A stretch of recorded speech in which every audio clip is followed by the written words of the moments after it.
வணக்கம். myself Senthilkumar from Kallakurichi. இன்னைக்கு பார்க்க போகிற current affairs analysis November 29, 2020. News பேப்பரில் வந்திருக்க முக்கியமான நியூஸ் எக்ஸ்க்ளூசிவ் ஃபார் காம்படிட்டிவ் எக்ஸாமினேஷன்ஸ்க்காக இந்த video. Please subscribe to my channel and press the like button. Moving on to the news analysis. First எடுத்ததுமே இன்னைக்கு international affairs தான் வந்திருக்கு. மோசென் ஃபக்ரிசாதே, ஓகேங்களா, Mohsen Fakhrizadeh. இது வந்து ஒரு சர்வதேச ஒரு கிரைம் ஸ்டோரி ரேஞ்சுக்கு இந்த கதை ஆக்சுவலாக சொல்லணும்னா. இன்வால்வ் ஆகிருக்கிற country Iran, America and Israel, ஓகேங்களா, ஈரான், அமெரிக்கா அண்டு இஸ்ரேல். இவர் யார் அப்படின்னா, ஈரானில் இருக்கிற ஒரு முக்கியமான நியூக்ளியர் சயின்டிஸ்ட், அணு விஞ்ஞானி. நேற்றுக்கு வந்து ஒரு மர்ம நபர்னால அவர் ட்ராவல் பண்ணிட்டு இருந்தார் காரில். திடீர்னு காரை வழிமறிச்சு ஒரு குரூப் வந்து அவரை சுட்டு இருக்கிறாங்க. அவர் அப்புறம் திரும்பவும் சண்டை நடந்திருக்கு. அவர் ஹாஸ்பிட்டல் கொண்டு போகும்போது செத்துருக்கிறாங்க, ஓகேங்களா. நமக்கு அந்த கதை தேவையில்லை. இவர் வந்து ஈரானில் இருக்கிற முக்கியமான ஒரு நியூக்ளியர் சயின்டிஸ்ட். நேற்றுக்கு படுகொலை செய்தது யார் அப்படிங்கிறது தெரியல. ஆனால் ஈரான் என்ன சொல்லுது அப்படின்னா, இந்த கொலையை நிகழ்த்தினது முழுக்க 100% வந்து இஸ்ரேல் தான் அப்படிங்குது ஈரான் வந்து எப்படி சொல்றதுன்னா, எங்ககிட்ட ஆதாரமே இருக்குன்ற ரேஞ்சுக்கு அவங்க சொல்லியிருக்கிறாங்க. ஆனால் இஸ்ரேல் வந்து இது வரைக்கும் அதை மறுக்கல. அவங்க சொன்ன ஸ்டேட்மெண்ட் நான் இந்த வீடியோ ரெக்கார்ட் பண்ற வரைக்கும் இஸ்ரேல் வந்து எந்த விதமான அப்போஸும் வரல. அதே மாதிரி ஈரான்ல இருந்து வெளியே வர யூஎஸ் நியூஸ் பேப்பர்ஸ் கூடமே வந்து இந்த படுகொலைக்கு வந்து இஸ்ரேலுக்கும் சம்பந்தம் இருக்குன்ற மாதிரி யூஎஸ் நியூஸ் பேப்பரும் சொல்லியிருக்குது. பட் யூஎஸ் ஒயிட் ஹவுஸ்லேருந்து அதுலேருந்து அஃபிஷியலான எந்த நியூஸும் வரல. ஈரான் என்ன சொல்லுதுன்னா, இது மாதிரி சயின்டிஸ்ட்டை வந்து கொல்றது வந்து தொடர்கதையாக ஆகிட்டு இருக்குது. ஈரான்லேருந்து கிட்டத்தட்ட ஒரு பாஸ்ட் 10 இயர்ஸில் வந்து கிட்டத்தட்ட ஒரு 11 நியூக்ளியர் சயின்டிஸ்ட்டை வந்து இஸ்ரேல் கொண்டு இருக்கிறதா வந்து சொல்லியிருக்கிறாங்க. இதுக்கு வந்து நாங்கள் உடனே பழி தீர்க்க மாட்டோம் ஈரான் வந்து, ஆனால் கண்டிப்பாக பழி தீர்ப்போம் அப்படின்ற மாதிரி சொல்லியிருக்கிறாங்க. நாங்கள் உடனே இதுக்கு ரியாக்ஷன் இஸ்ரேல்கிட்ட தர மாட்டோம், ஆனால் கண்டிப்பாக நாங்கள் வச்சு செய்வோன்ற மாதிரி ஈரான் வந்து சொல்லியிருக்குது. இப்போ இதில் என்ன ஒரு டேங்கிள் வரும் அப்படின்னா, யூஎஸோட பிரசிடென்ட்ஷிப் வந்து ஜனவரி 2021 உங்களுக்கு மாறப்போகுதுன்றது தெரியும். மிஸ்டர் ஜோ பைடன் வந்து பிரசிடென்ட் ஆக போறார். மிஸ்டர் ட்ரம்ப் எடுத்த அந்த அக்ரெசிவ் பாலிசி அகெயின்ஸ்ட் ஈரான் வந்து ஜோ பைடன் எடுக்க மாட்டேன் அப்படின்ற மாதிரி அவர் ஏற்கனவே ஸ்டேட்மெண்ட் சொல்லியிருந்தார். அதுவே வந்து இஸ்ரேலுக்கு வந்து ஜோ பைடன் மேல வந்து கொஞ்சம் மனக்கசப்பு உண்டாயிருக்கு. இந்த நேரத்துல இந்த சயின்டிஸ்ட் கொல்லப்பட்டிருக்கிறதுமே வந்து ஒரு மிகப்பெரிய ஒரு எப்படி சொல்றதுன்னா அதிர்வலையை இந்த 3 நாடுகளுக்குமே ஏற்படுத்தியிருக்குது. இந்த யூஎஸ் இஸ்ரேல் ரிலேஷன்ஷிப் வந்து அந்த 2 நாட்டோட நட்புறவுன்னு மட்டும் சொல்லிட முடியாது. கிட்டத்தட்ட அது வந்து ஒரு ஜியோ பாலிட்டிக்ஸ் மாதிரி அது வந்து தீர்மானிக்கும், ஓகேங்களா. யூஎஸ் இஸ்ரேலோட ரிலேஷன்ஸ் வந்து ஒட்டுமொத்த உலகத்துக்குமே அது வந்து கொஞ்சம் ஆட்டி படைக்கும் அப்படின்னு சொல்லலாம். எந்த யூஎஸ் பிரசிடென்ட்டுமே வந்து இஸ்ரேலை அந்த அளவுக்கு எதிர்க்க மாட்டாங்க. நீங்க எப்பேற்பட்ட யூஎஸ் பிரசிடென்ட், அதான் the most powerful country, the most powerful president, they will not hunt a single word against Israel, ஓகேங்களா. அதுக்கு நிறைய காரணங்கள் இருக்கு, ஓகேங்களா. நம்ம அதுக்குள்ளலாம் போக தேவையில்லை. இவர் வந்து ஒரு நியூக்ளியர் சயின்டிஸ்ட் கொண்டு இருக்காங்க. இவர் வந்து என்னன்னா ஈரானோட அந்த நியூக்ளியர் ப்ரோக்ராமுக்கு வந்து கிட்டத்தட்ட அவர் வந்து ஒரு ஃப்ரண்ட் ரன்னர் அப்படின்னு சொல்லலாம். அவர் வந்து அமத் அப்படின்ற ஒரு திட்டம் ஈரான் கொண்டு வந்தது. அதே மாதிரி ப்ராஜெக்ட் 1111 அப்படின்னு கொண்டு வந்தாங்க. திட்டம் 111 அப்படின்னு ஈரான் கொண்டு வந்தாங்க. இந்த 2 திட்டத்திலுமே அவர் இன்வால்வ் ஆயிருந்தார். இன்ஃபேக்ட் எப்படி சொல்றாங்க அப்படின்னா, ஒரு சில நியூஸ் பேப்பர்ஸ் வந்து இவர் வந்து father of Iran's nuclear program அப்படின்னு கூட சொல்றாங்க. அதே மாதிரி இஸ்ரேல் பிரைம் மினிஸ்டர் கொஞ்ச நாளைக்கு முன்னாடி ப்ரெஸ் கான்ஃபரன்ஸ்ல பேசுறப்ப இவருடைய போட்டோ காமிச்சு இவர் தான் வந்து ஈரான்ல வந்து அணு ஆயுதம் தயாரிக்கிறார் அப்படின்னு இஸ்ரேல் பிரைம் மினிஸ்டர் ஒரு பிரஸ் கான்ஃபரன்ஸ்ல இந்த மோசனோட போட்டோகிராஃப் காமிச்சே சொல்லியிருந்தார். சொல்லி கொஞ்சம் ஒரு சில மாசங்கள்ல நேற்றுக்கு அவர் படுகொலை செய்யப்பட்டிருக்கிறாரு. Iran pinpoints the finger points to Israel. ஆனா இஸ்ரேலும் யூஎஸும் they are keeping silence. This is the main thing.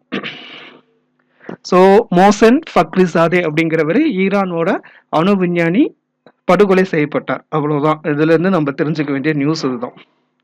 Next one, கடல்சார் பாதுகாப்பு பேச்சுவார்த்தை இது வந்து கண்டினியூஷன் தான். So India, Sri Lanka and Maldives, ஓகேங்களா, இந்தியா, ஸ்ரீலங்கா அண்ட் மால்தீவ்ஸ்க்கான high level maritime security cooperation meeting வந்து கொழும்புல நடந்தது. ஓகேங்களா. ஸோ இது 2020 மீட்டிங்கில் வந்து ஸ்பெஷல் இன்வைட்டியாக வந்து மொரீஷியஸ் அண்ட் செஷல்ஸ் நாடுகளும் பங்கேற்றாங்க. ஓகேங்களா, மொரீஷியஸ் அண்ட் செஷல்ஸ் நாடுகளும் பங்கேற்றிருக்காங்க. ஸோ ஏற்கனவே நமக்கு தெரியும், இந்தியன் ஓஷனை வந்து தன்னுடைய ஆதிக்கத்துக்கு கீழே கொண்டு வர சைனா ரொம்ப மெனக்கெடுது. ஓகேங்களா, இந்தியன் ஓஷன் முழுக்க அவங்க கண்ட்ரோலுக்கு வரணுங்கிறதுல சைனா ரொம்ப மெனக்கெடுது.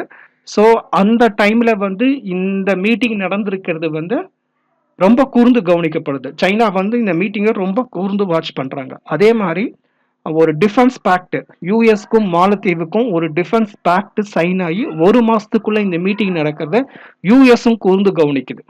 ஓகேங்களா, ஏன்னா இப்ப யூஎஸோட Trump presidency coming to an end. So அவர் எடுத்திருக்க அத்தனை பாலிசிஸ்க்கும் நேர்மாறாதான் ஜோ பைடன் பாலிசிஸ் எடுப்பார் அப்படிங்கிறது அமெரிக்காலேருந்து வெளிவர அத்தனை பத்திரிக்கையுமே சொல்றாங்க. ஸோ இப்போ ஜோ பைடனோட சைனாவோட ஸ்டாண்ட் என்ன அப்படிங்கிறது இது வரைக்கும் கிளியரா தெரியல. ஓகேங்களா, so the relation between the new US president and India அது எப்படி இருக்கும்னு தெரியல. ஸோ இந்த இந்தியன் ஓஷன் வந்து தன்னுடைய ஆளுமை கீழே வர்றதுக்காக சைனா நிறைய மெனக்கடல் பண்ணுது. ஸோ அந்த டைம்ல இந்தியா, ஸ்ரீலங்கா, மாலத்தீவு இந்த 3 கண்ட்ரியும் சேர்ந்து கொழும்புல ஒரு மீட்டிங் போட்டது வந்து both the countries China and USA ரெண்டுமே கீனா வாட்ச் பண்ணியிருக்காங்க.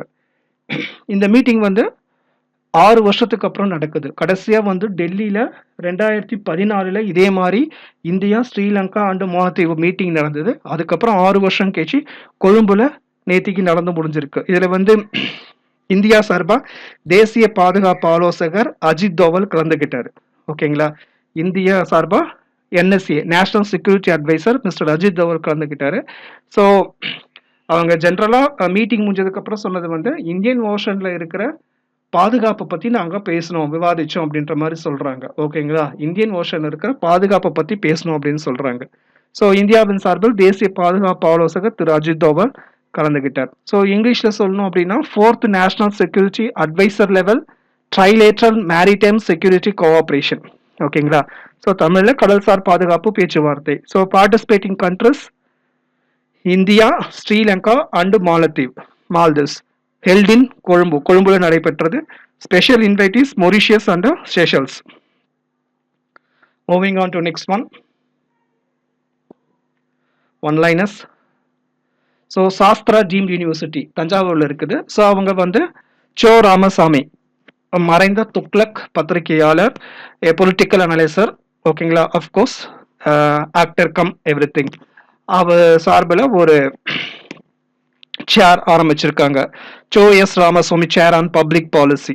ஓகேங்களா, Cho S Ramaswamy chair on public policy. அவரை கௌரவப்படுத்துறதுக்காக சாஸ்திரா யூனிவர்சிட்டி நிகர்நிலை பல்கலைக்கழகம் தஞ்சாவூர்ல இருக்கு. அவங்க சோவை கௌரவிக்கிறதுக்காக இந்த மாதிரி ஆரம்பிச்சிருக்காங்க. நெக்ஸ்ட் நிவர் புயல் தமிழ்நாடு புதுச்சேரியை கடந்துச்சு 2 நாளைக்கு முன்னாடி. ஸோ அந்த புயலினால ஏற்பட்ட சேதத்தை பார்வையிடுறதுக்காக மத்திய அரசு அதனுடைய குழுவை அனுப்பிச்சு வைக்க போறாங்க நெக்ஸ்ட் வீக்ல. ஸோ அந்த குழுவுக்கு தலைமை வந்து அசுதோஷ் அக்னிஹோத்ரி. ஓகேங்களா, அசுதோஷ் அக்னிஹோத்ரி இவர் வந்து யூனியன் ஹோம் மினிஸ்டர்ல ஜாயிண்ட் செக்ரட்டரியா இருக்கிறார், இணை செயலாளர் மத்திய உள்துறை அமைச்சத்துல. இவர் தலைமையில தான் ஒரு குழு வந்து தமிழ்நாடு புதுச்சேரியில விசிட் பண்ண போறாங்க. அப்புறம் அந்த 2 CM, Puducherry CM mister Narayanasamy and Tamil Nadu CM mister EPS, அவங்க 2 பேர் கூட டிஸ்கஸ் பண்ணிட்டு எவ்வளவு சேதாரம் ஆச்சு அப்படிங்கிறது சென்ட்ரல் கவர்மெண்ட்டுக்கு அவங்க ரிப்போர்ட்டா சப்மிட் பண்ணுவாங்க. ஆனா அவங்க வரத்துக்குள்ள இன்னொரு புயல் வந்துரும் நினைக்கிறேன் தமிழ்நாடுக்கு, அது நம்ம அப்புறமேட் பார்க்கலாம். ஸோ நிவர் அப்படிங்கிறது ஈரான் காயின் பண்ண பேரு. அதுக்கு மீனிங் வந்து பிரைட் இல்ல வெளிச்சம். ஓகேங்களா, வெளிச்சம், எக்ஸாக்டா சொல்ல போனா வெளிச்சம். ஓகேங்களா, நிவர் அப்படிங்கிறது ஈரான் காயின் பண்ணது, அதுக்கான மீனிங் வந்து வெளிச்சம். ஸோ இப்போ ஒரு டிப்ரெஷன் உருவாயிருக்குது பே ஆஃப் பெங்கால. ரெட் அலர்ட் தந்திருக்கிறாங்க தமிழ்நாடுக்கு December 1 and December 2. So in case அந்த டிப்ரெஷன் வந்து கண்டிப்பா சைக்ளோனிக் ஸ்டாமா ஃபார்ம் ஆயிடுச்சு அப்படின்னா அந்த புயலுக்கான பேர் வந்து புரேவி. ஓகேங்களா, அது வந்து மாலத்தீவு சூட்டின பேரு புரேவி அப்படிங்கிறது. நெக்ஸ்ட்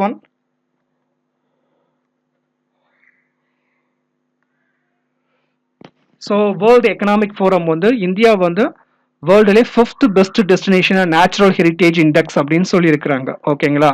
இயற்கை பாரம்பரிய குறியீட்டுல வந்து உலகிலே இந்தியா வந்து 5வது இடத்துல இருக்கு அப்படின்னு சொல்லிட்டு உலக பொருளாதார மையம் தெரிவித்துள்ளது.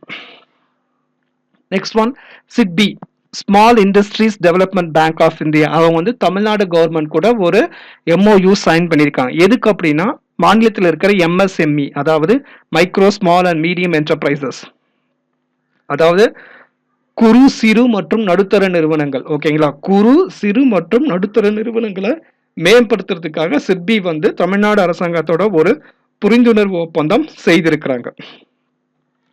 With this, I'm coming to an end for today's current affairs video session. Thank you. Have a good day and be safe.